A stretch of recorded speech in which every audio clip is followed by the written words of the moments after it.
আজকের রেসিপি ফুলকপির পকোড়া। কড়াইটা আমি প্রথমে গরম করে নিয়েছি। এবার এর মধ্যে জল দিয়ে দেব।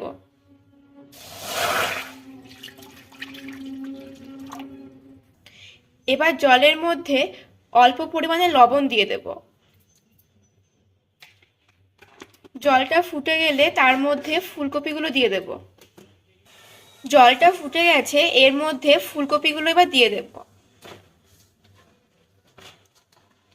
আমি বেশি সেদ্ধ করব না, 50% মতো সেদ্ধ করে নেব।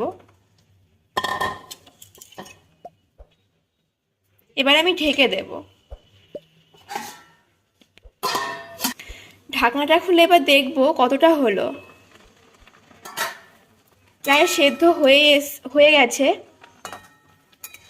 50% মতো সেদ্ধ করে নিয়েছি। এবার এর জলটা আমি ঝরিয়ে নেব।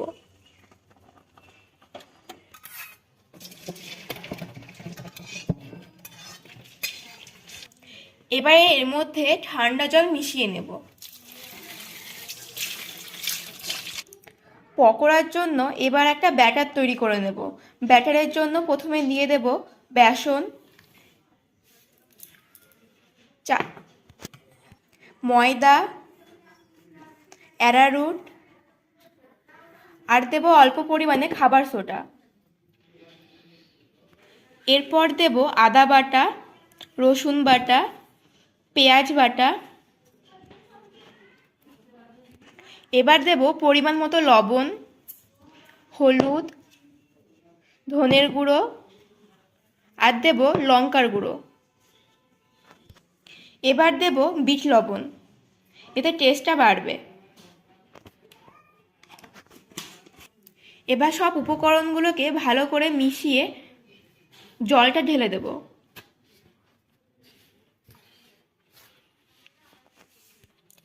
এবার অল্প অল্প করে জল দিয়ে ব্যাটারটাকে গুলে নেব। খুব একটা ঘন করব না।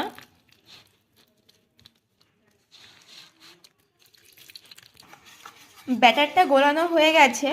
খুব একটা ঘনও হয়নি, খুব একটা পাতলাও হয়নি। কড়াইটা গরম করে নিয়েছি। এবার এর মধ্যে দিয়ে দেব তেল। সাদা তেল দিচ্ছি।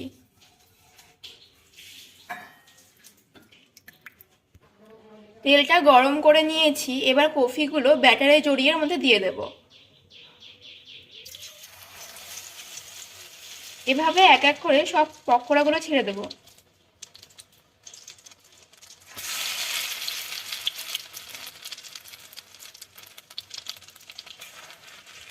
এক সাইডটা ভাজা হয়ে গেছে। এবার এগুলো উল্টে দেব।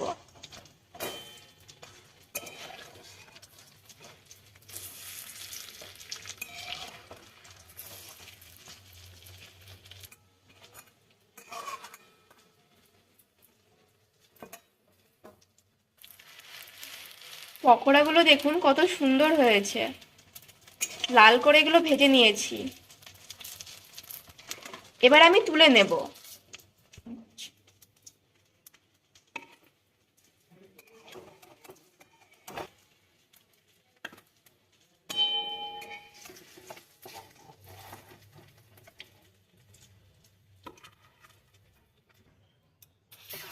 বাকিগুলো এভাবেই ছেড়ে দেব।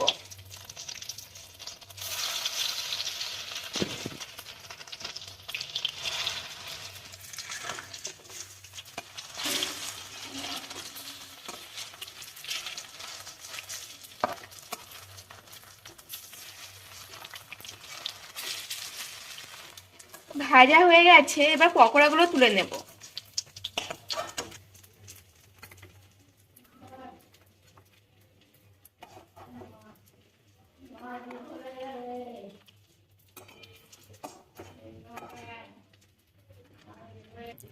ফুলকপির পকোড়াটা রেডি হয়ে গেছে। আপনাদের যদি ভালো লেগে থাকে তাহলে বাড়িতে এভাবে ফুলকপির পকোড়া করে খেয়ে দেখবেন। মুড়ির সাথে ভালো লাগবে। আর ভালো লাগলে একটা like, comment, share and subscribe করে দেবেন।